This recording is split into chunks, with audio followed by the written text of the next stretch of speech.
Most seniors make one crucial mistake when trying to fight chronic inflammation. They focus on pills, supplements, and painkillers, hoping for quick relief while quietly ignoring what truly drives inflammation from within. Did you know that over 70% of adults over 60 experience some form of chronic inflammation every single week? From aching joints to brain fog, fatigue, and heart problems, it's a silent epidemic, stealing away energy, sleep, and joy from millions. If you're one of them, comment 1 below. Right now, you are definitely not alone. For years, many seniors have been trapped in this same cycle, searching for answers in all the wrong places. But the truth is, you don't need to rely on complicated, expensive treatments to break free. Today, I want to share with you 3 of the most effective and surprisingly simple fasting methods that are changing lives for seniors around the world. You'll discover why so many miracle cures never deliver lasting results and what actually works according to real science. If you're tired of living with pain or uncertainty, stay with me.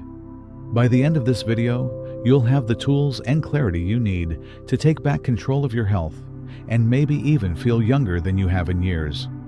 The real impact of chronic inflammation on daily life. If you're here, it's probably because you or someone you care about has been dealing with nagging aches, stiff joints, or just a feeling that your body isn't as vibrant as it once was. Maybe it's the dull pain in your knees when you get up in the morning, or the stiffness in your hands that makes it harder to do the things you love. Or perhaps it's that constant tiredness, that slow fog rolling in over your mind, making you feel older than your years. It's frustrating, isn't it? You do your best. You take your pills, follow your doctor's advice, maybe even try a few supplements or creams, but nothing really seems to bring back that comfort and energy you remember. Some days, it's more than just physical pain. It's the emotional weight too. The worry that this is just part of getting old, or that there's nothing you can do to turn things around. But you are not alone in this. Millions of seniors feel exactly the same way, wondering if anyone truly understands what they're going through, or if things will ever get better. Here's what I want you to know before we talk about solutions. It's absolutely normal to feel discouraged or even a little angry at your own body. It's okay to have doubts or to be tired of all the miracle fixes that never seem to work. You deserve real answers, real hope, and a plan that fits your life, not just another quick fix. If any of this feels familiar, let me know in the comments. Your experience matters, and together, we're going to explore gentle, practical ways to help you feel more comfortable, more in control, and most importantly, more like yourself again. Method 1. The gentle start. 12. Intermittent fasting. Let's begin with the easiest and most gentle way to introduce fasting into your daily life, the 12-12 method. For many seniors, the idea of fasting can sound intimidating or even a little scary. You might picture long, hungry hours or complicated meal plans. But the truth is, fasting doesn't have to be extreme. In fact, the simplest method is just about giving your body a little more rest between meals. With 12-12 fasting, you simply spend 12 hours eating during the day and 12 hours resting overnight. For example, if you finish dinner at 7 p.m., you wait until 7 a.m. the next morning to have breakfast. That's it. No skipping meals, no strange diets, just a gentle rhythm that gives your body time to recover each night. Take Mrs. Helen, for instance. She's 72 and had struggled for years with morning joint pain and restless nights. When she started the 12-12 method, simply finishing her dinner a bit earlier and waiting until morning for breakfast, she noticed that her sleep improved, her morning pain eased, and she even had more energy to enjoy her favorite walks. Helen didn't change what she ate just when she ate, and the difference was real. This small shift can actually make a big difference. It can help reduce nighttime inflammation, improve your sleep, and give your body a chance to repair itself naturally without any drastic changes. If you've ever felt overwhelmed by complicated health routines or worried that fasting isn't for you, the 12-12 method is the perfect place to start. It's safe, simple, and so easy to fit into your life no matter your age or daily schedule. Have you ever tried something like this before? Or does the idea of a 12-hour break from eating feel new to you? Let me know in the comments. Your experience could help encourage someone else who's just starting out. And if you're finding this helpful, don't forget to subscribe for more easy science-backed tips made just for seniors. Method 2, the 14-10 approach. Building on small successes. After getting comfortable with the gentle 12-12 rhythm, many seniors like Mrs. Helen find themselves curious about taking the next step. If you're wondering whether a small change can really make a difference, Helen's story proves that even little steps add up.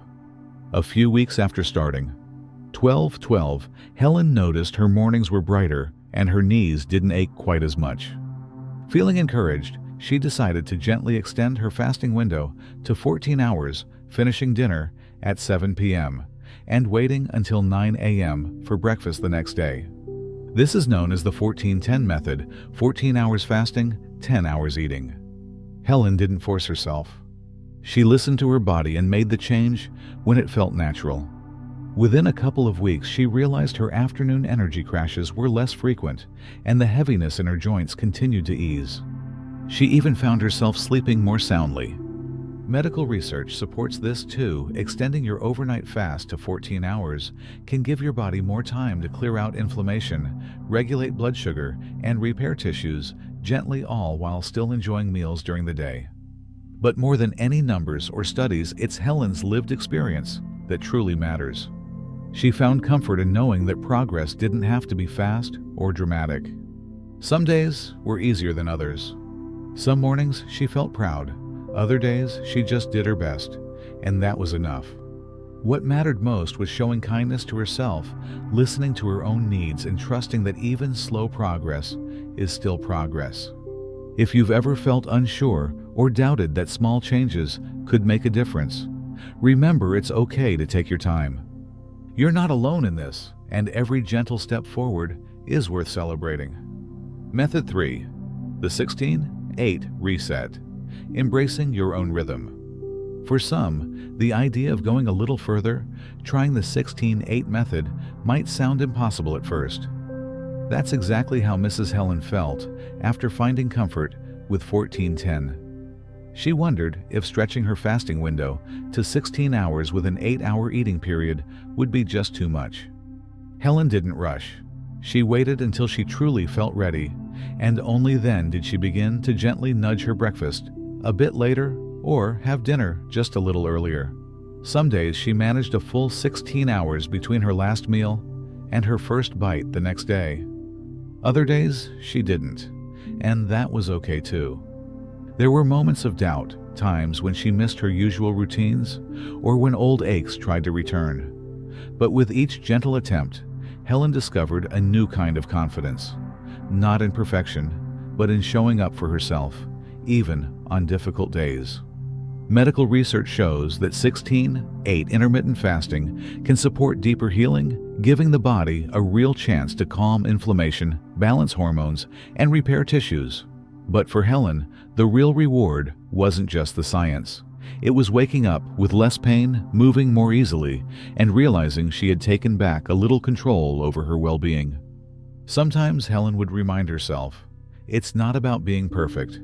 It's about doing what you can, when you can. She found peace in small victories and joy in noticing that she was bit by bit feeling more like herself again.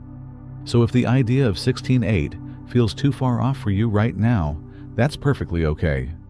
Helen's journey is proof that progress isn't a straight line, and every gentle step, no matter how small, can lead to something better. As we reach the end of Helen's journey, I hope you see yourself in her story, not because her path was perfect, but because it was real, honest, and filled with gentle courage. What Helen discovered, and what so many seniors learn along the way, is that true change rarely happens all at once. It grows quietly in small choices, finishing dinner a little earlier, giving your body a bit more rest, listening to your needs, and celebrating each little victory along the way. The most important lesson: you don't need to push yourself to extremes or chase perfection. Lasting health isn't about strict rules. It's about patience, kindness to yourself, and believing that every small step is worth something. It's okay to have doubts, to feel frustrated, or even to move backwards some days. But you're not alone. There's a whole community here, people just like Helen, and just like you, walking the same path, learning, growing, and supporting each other. So as we close, I want to hear from you. If you've ever felt inspired by Helen's story, or if you're ready to try even the smallest step toward better health, comment too below. Your courage to share might be exactly what someone else needs today. Remember, no matter where you start, it's never too late to move forward, gently, at your own pace, one day at a time. And if you found these stories helpful, please consider subscribing to the channel. You'll join a caring community and be the first to know when new tips and encouragement are shared. Thank you for spending your time with me today. Your presence and openness truly mean a lot. Wishing you many peaceful, healthy days ahead.